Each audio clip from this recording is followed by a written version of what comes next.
menghafal, kemudian berusaha juga mengajak siapapun yang bisa ikut menghafal. Makanya apa yang saya mampu, apa yang saya miliki, saya berikan semua gitu. Karena kalau kita itu nggak sabar, itu sama halnya orang nggak melapangkan jalan, sehingga akan buntu. Orang kalau nggak sabar itu ibaratnya jalan nggak ada, ibarat jalan udah buntu, sehingga pasti akan berhenti. Tapi kalau orang sabar itu ibarat kita berusaha cari jalan terus. Di sini kok nggak bisa, cari jalan yang lain, menggok aja. Nah, gitu. Di sini kok nggak bisa jalan, gagal, ya kita cari yang lain. Sehingga kita bisa mewujudkan sabar yang disebut tadi. Tidak ada trik-trik yang terkhusus atau yang jelimet, itu tidak ada. Yang penting bagaimana kita ikhlas niat, ingin memberi kemanfaatan banyak, ingin mengajak orang lain juga bagaimana hidupnya manfaat. Makanya kita juga usaha mengoptimalkan potensi apapun yang kita kenal. Orang kita kenal, kita ambil potensinya apapun, meskipun dari sisi yang lain ada kekurangan ini, kekurangan itu, nggak masalah. Yang penting potensinya itu bisa kita ajak gitu. Kita manfaatkan di kadang situ. Mungkin haliahnya, interaksinya mungkin ono megelno. Kadang-kadang dijagakno malah gak ketok. Kalau dijagakno muncul lain. Ya nggak masalah, yang penting ada potensi yang memang kita bisa ajak untuk memaksimal potensi. Makanya kalau kita ingin mewujudkan kebaikan itu ya kita ke orang itu melihat yang positifnya aja. Jangan fokus ke kekurangan, membedah, membongkar hanya kekurangan terus, itu kan ya terus kekurangan energi kita akan kurang dan untuk apa juga ini sayangnya. Kalau itu benar ya namanya ghibah. Kalau itu salah fitnah. Jadi gak ada yang benar ya. Makanya yang penting kita lihat bagusnya, dia bisa untuk mengerjakan ini, bisa kita ajak di sini, ya udah itu kita ajak. Kita nggak perlu membahas apa kekurangannya. Itu yang dicontohkan Nabi kan juga begitu. Nabi juga menyebut kan, kalau sabar itu Abu Bakar, ini kalau ahli ilmu ini, artinya semua kan disebut itu. Nah, berarti posisinya beda-beda. Meskipun ada kekurangan semuanya. Masing-masing pasti ada kekurangan. Berarti kesabaran itu buahnya itu luar biasa. Jadi sabar itu istilahnya adalah tanaman kita, dan buahnya pasti akan kita rasakan. Cuman ya kita nggak tahu nanti apa yang buah. Wasbir ala masabat, wasbir ala apa? Ala ta'ah. As-sabru ala ta'ah, as-sabru anil ma'siyah, as-sabru ala bala. Wasta'inu bis-sabri was-salah. Kalau peribahasa as-sabru miftahu kulli amal.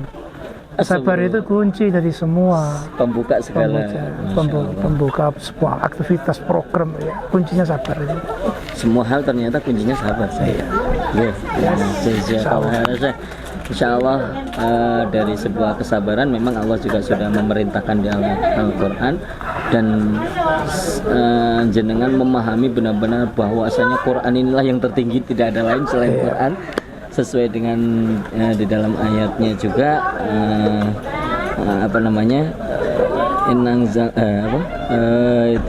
lupa nih di dalam surat innahu laqur'anun karim fi kitabim maknun la yamassu illa mutahharun. Berarti kan hal yang paling tertinggi, dari semua yang mendekati hanya orang-orang tertentu. Nah itu ya. Berarti siapapun yang mendekati situ akan menjadi tinggi guys. Jazakallah khairan semua hikmahnya. Pemirsa, ini di Ketum Channel kita habis mewawancarai sebentar, niki pun sudah yang lain udah makan kita. Insya Allah kita akan lanjut di lain tempat. Jazakallah khairan. Mudah-mudahan saya sehat terus. Allah paling semuanya berjalan dengan Jazakallah khairan. Assalamualaikum warahmatullahi wabarakatuh. Assalamualaikum warahmatullahi wabarakatuh. Alhamdulillahirrahmanirrahim. Asyhadu an la ilaha illallah, asyhadu anna Muhammadar Rasulullah sallallahu alaihi wasallam wa ala alihi washabihi. Alhamdulillah. Alhamdulillah luar biasa. Masyaallah, Allah barik fikum. apa ya? Kadang-kadang udah habis kata-kata. Yang kita dengar adalah maha kata-kata. Jadi kita ingin mereview sebenarnya ini dulu awalnya seperti apa sehingga sampai sekarang itu ternyata begitu luar biasa. Monggo niki awalnya pembentukan seperti ini, kemudian nanti mungkin ada nilai-nilai hikmah dari sini. Jazakallahu khair. Jadi awal ceritanya kita ingin membentuk namanya Quran, generasi Quran. Maka dulu kita membuat yayasan namanya Aji Al-Quran. Ini kita ingin mewujudkan generasi Quran. Kenapa generasi Quran? Karena generasi Quran ini generasi sahabat yang mereka istilahnya di mata dunia kan para sahabat ini bukan siapa-siapa di antara dua imperium terbesar Romawi dan Persia. Mereka tidak ditolak sama sekali karena memang pada kenyataannya mereka justru orang-orang di mata dunia itu nggak punya pendidikan, hidup di padang pasir. Ya, terus antar suku terus berperang, sehingga dua imperium ini sama sekali nggak melirik keberadaan karena ya apa yang manfaatnya gitu. Sehingga mereka sendiri juga ketika masuk ke Romawi atau Persia dalam keadaan harus ada yang menjamin siapa gitu. Karena kan jadi ada jaminan. Kalau nggak bisa masuk mereka. Ceritanya begitu. Karena tidak ada mereka pun nggak terdengar siapa dia kan. Iya. Nah, begitu Rasulullah datang dengan membawa risalah dan sumbernya adalah Quran. Nabi mendidik yaitu dengan ma'had Qurani, majelis Qurani, ya kan, halaqah Qurani ya. Kemudian pagi siang malam mereka mulazamah wa muayasah. Ya, selalu mulazamah dengan Nabi, hidup bersama Nabi. Yang mana di situ adalah nur Al-Quran dan Nabi dan sirajan munir, yaitu sebuah lampu yang tidak membuat efek panas sama sekali, menerangi tapi nggak ada efek panas. Nah, sehingga membuat sahabat ini muncul generasi yang menggemparkan, yang melek, ya, yang menggetarkan dunia. Ya, mereka tidak mempunyai perisai yang berhias emas seperti orang Romawi, persenjataan yang berhias perak seperti orang Persia, tapi mereka punya perisai Al-Quran. Masya Allah. Dan ulama mengatakan Quran itu adalah Hisnul Hasin. Ya, benteng yang sangat kokoh, nggak mungkin bisa ditembus siapapun. Meskipun Romawi maupun Persia tidak menggentarkan. Khalid bin Walid hanya membawa 30.000 pasukan melawan 200.000 orang Persia. Ya, dan mengatakan aku akan membawakan pada kalian pasukan yang senang mati sebagaimana kalian yang kalian takut mati. Senang pada kehidupan. Karena apa? Al-Quran ada di dalam dada mereka. Ini yang menjadi motivasi kita bagaimana mewujudkan yaitu Jailul Qur'ani. Ya, itu generasi Quran. Karena dengan begitu dari mulai jiwanya, kemudian ucapannya, perilakunya, itu pemikirannya itu kalau pemikiran pasti akan selalu hebat dan tepat, ya kan?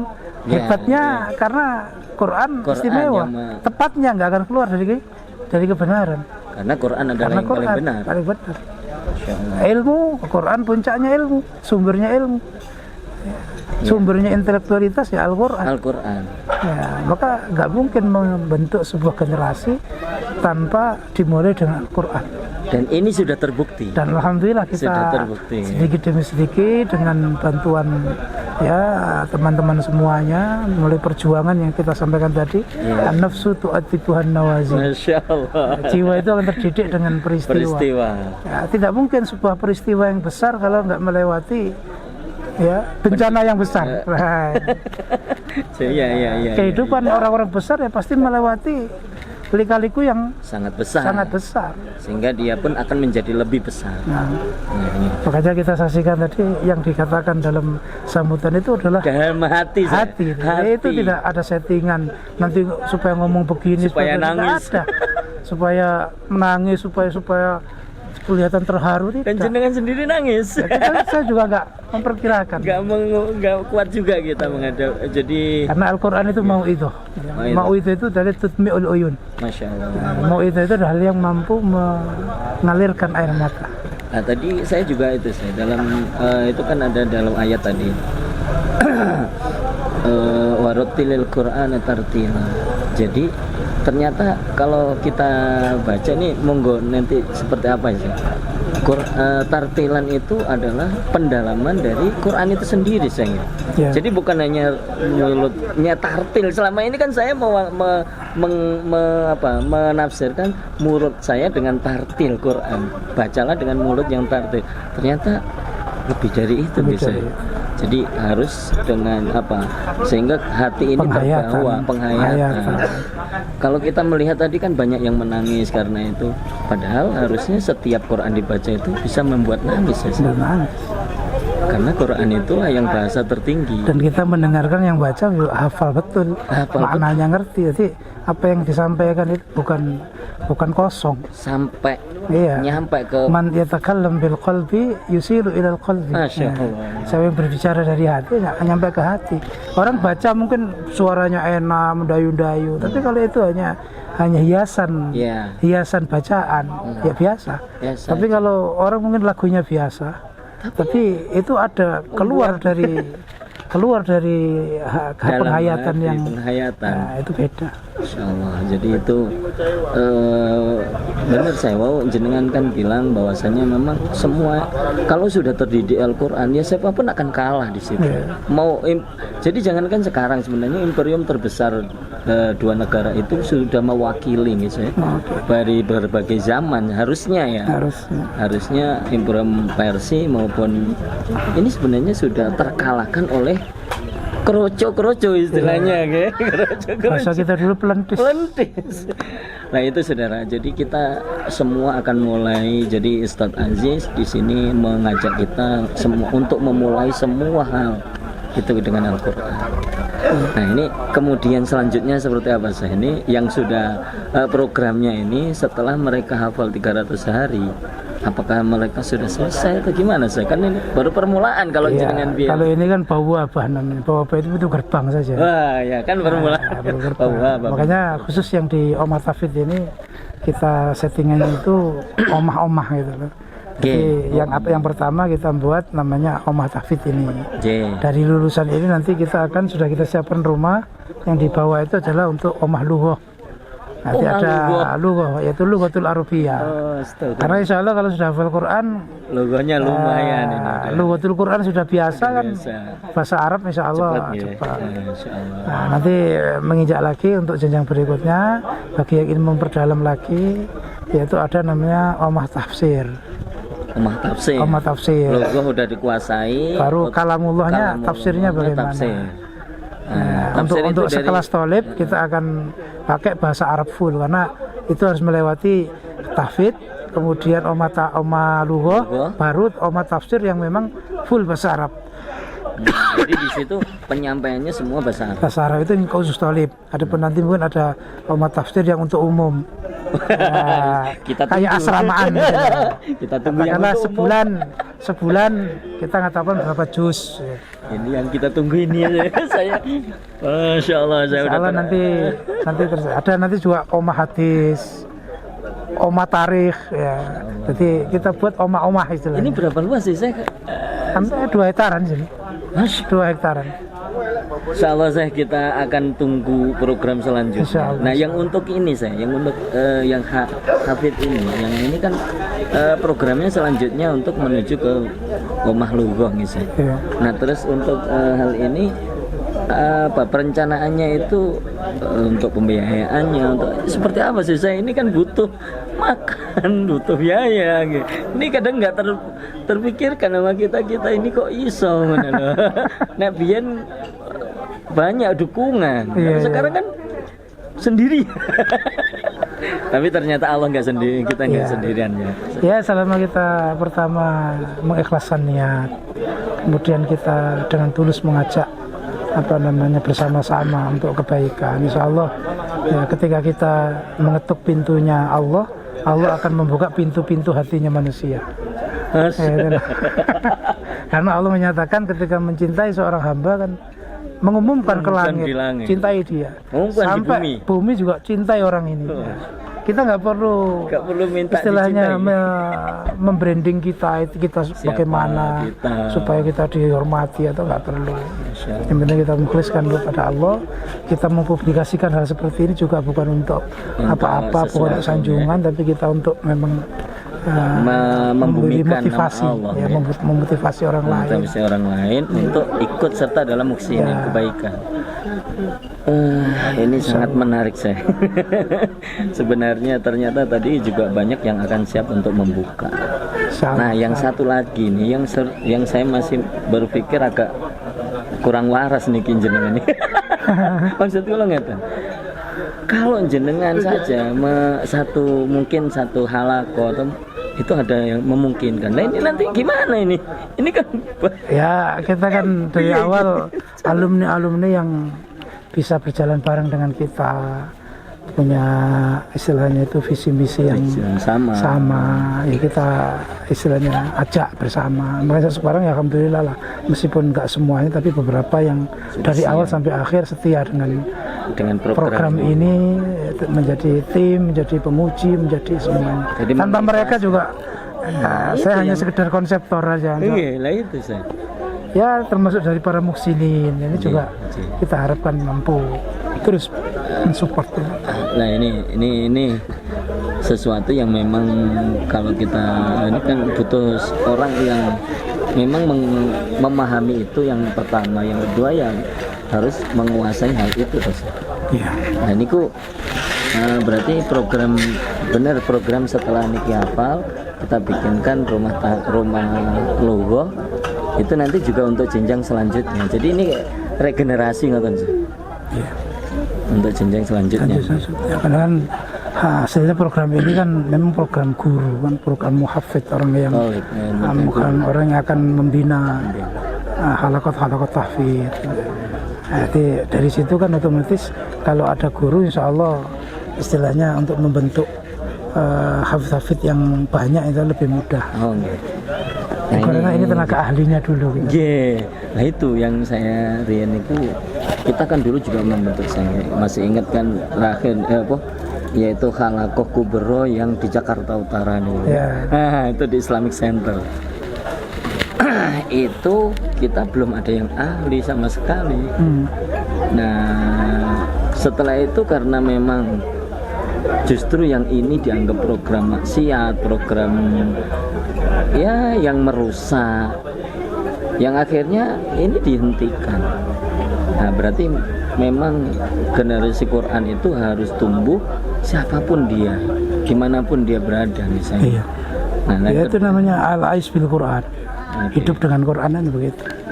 Terus yang terakhir saya, resep jenengan nopo kok sabar. Mboten masalah niki. Kalau kan ngikutin jenengan saya sendiri itu seakan-akan resepnya apa sabar pol iku rehlah dari sini belum lagi ngurusin hal ini. Sampai ini membuatan masalah ini untuk membuat kita juga bisa minimal sabar mendampingi, bukan ngaten lah. Ya pertama sama yang tadi, yaitu ikhlasun niyah. Kita nggak cari apa-apa. Ya, kita hanya berusaha ya.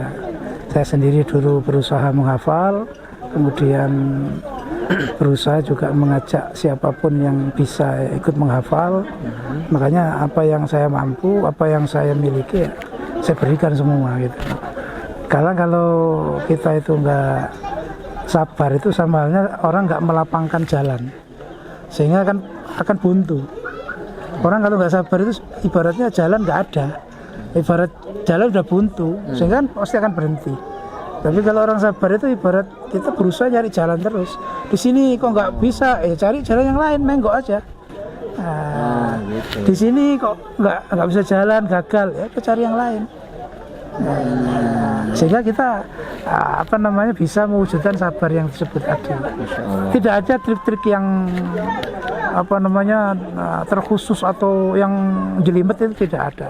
Yang penting bagaimana kita ikhlas sunniya, ingin memberi kemanfaatan banyak, ingin mengajak orang lain juga bagaimana hidupnya manfaat. Makanya kita juga usaha mengoptimalkan potensi apapun yang kita kenal. Orang kita kenal, kita ambil potensinya apapun. Meskipun dari sisi yang lain ada kekurangan ini, kekurangan itu, nggak masalah. Yang penting potensinya itu bisa kita ajak gitu. Kita manfaatkan di kadang situ. Mungkin haliahnya, interaksinya mungkin ono megelno. Kadang-kadang dijaga malah gak keto. Kalau dijaga muncul lain. Ya nggak masalah, yang penting ada potensi yang memang kita bisa ajak untuk memaksimal potensi. Makanya kalau kita ingin mewujudkan kebaikan itu ya kita ke orang itu melihat yang positifnya aja. Jangan fokus ke kekurangan, membedah, membongkar hanya kekurangan terus, itu kan ya terus kekurangan energi kita akan kurang dan untuk apa juga ini kalau itu benar ya namanya hibah, kalau itu salah fitnah. Jadi gak yang bener itu. Makanya yang penting kita lihat bagusnya, dia bisa untuk mengerjakan ini, bisa kita ajak di sini, ya udah itu kita ajak. Kita nggak perlu membahas apa kekurangannya. Itu yang dicontohkan Nabi kan juga begitu. Nabi juga menyebut kan, kalau sabar itu Abu Bakar, ini kalau ahli ilmu ini, artinya semua kan disebut itu. Nah, berarti posisinya beda-beda. Meskipun ada kekurangan di semuanya. Masing-masing pasti ada kekurangan. Berarti kesabaran itu buahnya itu luar biasa. Jadi sabar itu istilahnya adalah tanaman kita, dan buahnya pasti akan kita rasakan. Cuman ya kita nggak tahu nanti apa yang buah. Wasbir ala masobat, wasbir ala apa? Ala ta'ah. As-sabru ala ta'ah, as-sabru anil ma'siyah, as-sabru ala bala. Wasta'inu bis-sabri was-salah. Kalau peribahasa as-sabru miftahu kulli amal. Sabar itu kunci dari semua, pembuka segala, pembuka semua aktivitas program ya. Kuncinya sabar itu. Semua hal ternyata kuncinya sabar saya. Insya Allah dari sebuah kesabaran memang Allah juga sudah memerintahkan di Al-Quran, dan jenengan memahami benar-benar bahwasanya Quran inilah yang tertinggi, tidak ada lain selain Quran. Sesuai dengan di dalam ayatnya juga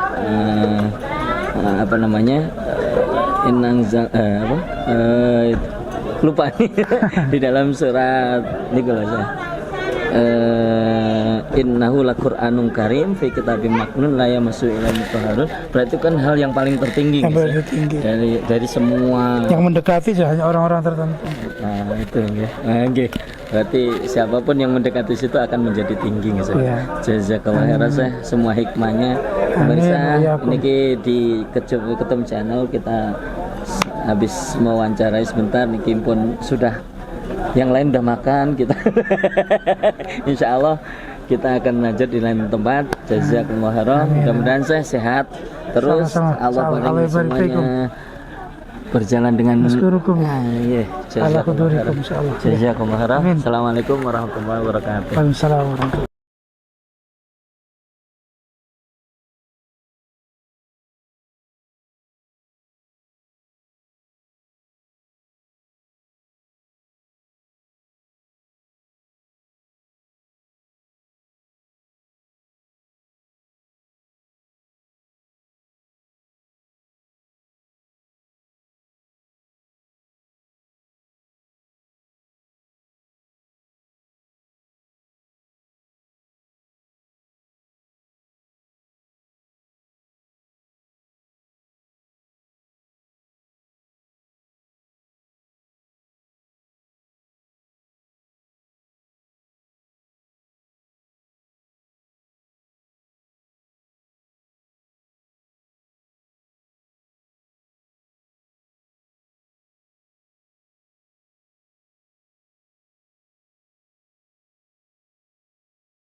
Masya Allah, makan nasi mandi bersama Ustadz Abdul Aziz, kafe 254, empatnya dicoret. 54 dicoret empatnya.